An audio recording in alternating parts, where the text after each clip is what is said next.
Sa basurahan po ang karaniwang hantungan ng matansan at yung mga basyo po ng plastic na bote. Pero sa Baliwag, Bulacan, ginawa po ang mga ito kapaki-pakinabang at makukulay na dekorasyong pamasko. Balita ang hatid ni Bam Alegre.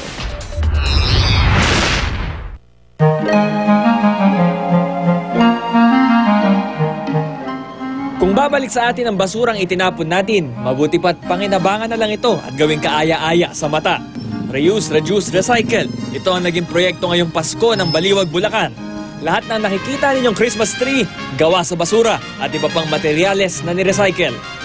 Para makita ng ating mga kababayan na yung mga waste na yung mga ganun, hindi kailangang itapon lang, na mayroong pwede siyang gawin na pang dekorasyon or kung ano man na hindi para kumonti yung aming waste.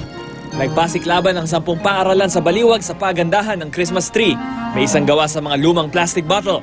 Meron namang parol na ang palamuti, mga tansan. Maging ang Belen gawa rin sa recycled materials. Kapansin-pansin ding maraming Christmas tree ang gawa sa mga organic na mga material. Sikat din kasi ang Baliwag, Bulacan sa paghahabi gamit ang buntal at pinya fibers. Kaya natin ginagawa ito bilang pagmamahal natin sa kalikasan. Dapat sinupin natin ito at gawin nating maayos sapagkat tayo naniniwala na ang basura ay pinagmumulan din ng pera.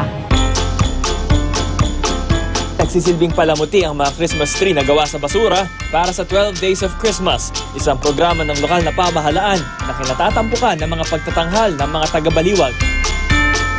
Bam Alegre, GMA News.